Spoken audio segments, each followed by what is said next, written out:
اگر کوئی حکمران پاکستان کی حکومت سنبھالتا ہے یا وہ پاکستان کا وزیر اعظم بنتا ہے، سب سے پہلے وہ دیکھے کہ جو لوگ مظفر گڑھ، راجن پور، بیک ورڈ علاقے میں رہنے والے غریب لوگ ہیں، ان کے لیے میں ضروریات زندگی کی چیزیں جو ہیں وہ سستی کروں، ان کے لیے میں کوئی ایسا ریلیف پیکج دوں کہ میرے جانے کے بعد بھی وہ لوگ یاد کریں۔ صدر ایوب آیا تھا، صدر پاکستان تھا، آرمی کا آدمی تھا، لیکن اس کے جانے کے بعد کتنے سال گزر گئے ہیں، آج بھی آپ ٹرکوں کے پیچھے پڑیں گے، تیری یاد آئی تیرے جانے کے بعد۔ اس نے صرف جنگیں نہیں جیتی۔ اور بھٹو کا دور آیا تھا، ذوالفقار علی بھٹو نے یہ کیا۔ پارٹی کے علاوہ ایک جرنل سی بات ہے، پیپلز پارٹی کے ذوالفقار علی بھٹو کے دور میں غریب لوگ کی زبان آ گئی۔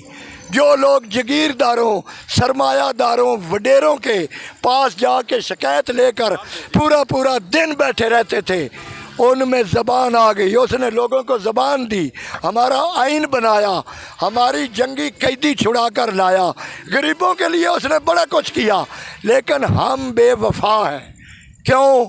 ہم ہر اس محسن کو بھول جاتے ہیں جو ہم پہ بے تحاشا احسان کرتا ہے یا ہمیں زندگی گزارنے کے لیے کچھ دیتا ہے۔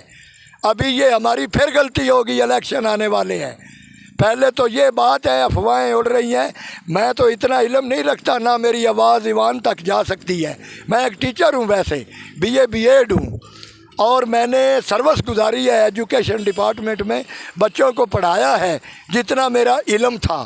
جس سکول میں پڑھایا ہے وہ بچے فیل نہیں ہوئے، یہ میری کوالٹی نہیں تھی، صرف ایک اللہ کا ڈر تھا۔ تنخواہ لیتے ہیں، روزی کماتے ہیں، اللہ نے عزت دی ہے، 100 بچہ سلام کرتا ہے، ان کا باپ ماں سلام کرتی ہے، تو ہمارا فرض ہے۔ لیکن یہ نہیں کہہ سکتا میں کہ میں انڈے سے نکلا ہوں۔ اگر مجھے بھی کچھ تھوڑا سا ملا ہے نا، میں نے بھی گریز نہیں کیا۔ امتحان پہ ڈیوٹی لگی ہے، اگر کسی نے کہا ہے تو میرا دل بھی کیا ہے کہ میں کرپشن کروں۔ کوئی ایسا بندہ نہیں ہے اینکر پرسن صاحب کہ جسے ملے اور وہ نہ لے۔ بات تو یہ ہے جسے ملے اور وہ نہ لے، پھر تو وہ ہو گیا مومن اور اللہ کا بندہ ہو گیا۔ اور جو ملنے کے ساتھ بھی لے اور لوٹ کھسوٹ کے بھی لے، اور پھر وہ کہے کہ میں مسلمان ہوں، میں پاکستان میں رہتا ہوں، میں عوام کے لیے یہ کرتا ہوں، کوئی کچھ بھی نہیں کرتا۔ میری 55 سال عمر ہے، 1947 کے بعد میں 66 میں پیدا ہوا، جتنی حکومتیں گزری قریب سے ہو کر دیکھا۔ میں حفظ آباد سے بلانگ کرتا ہوں، ہماری ایم این اے سہرا افضل تارڑ تھیں، وہ منسٹر تھیں۔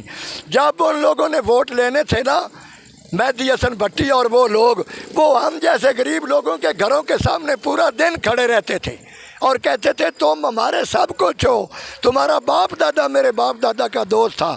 جب وہ اسلام آباد کے ایوانوں میں آ جاتے ہیں تو ہم پورا دن انتظار کرتے ہیں۔ ابھی میں کل کا ایک کام کے لیے آیا ہوا تھا، ہمارے گاؤں کے ایک بڑے آدمی یہاں پہلے ایم این اے رہے ہیں، ابھی بھی یہاں ہیں، 2 دن تک میری ملاقات ہی نہیں ہوئی، اور آج میں مایوس۔ کرایہ پتہ نہیں میں نے کیسے کرایہ اکٹھا کیا ہے۔ دیکھنے والے کو تو ہے کہ ایک آدمی چل پھر رہا ہے، کھانا کھا رہا ہے، وہ ایئر کنڈیشن بس میں سفر کر رہا ہے، اس بندے کو پتہ ہے کہ اس نے کس مجبوری سے یہ سب کچھ افورڈ کیا ہے۔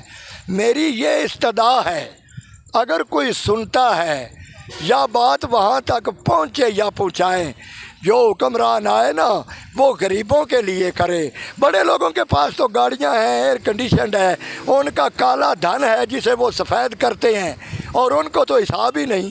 اسلام آباد کے پوش ایریے میں رہنے والے لوگوں کو ہمارا احساس ہے کہ پنڈی بھٹیا میں رہنے والے لوگ کیسے گزارا کر رہے ہیں، کیا ان کا چولہا جلتا ہے؟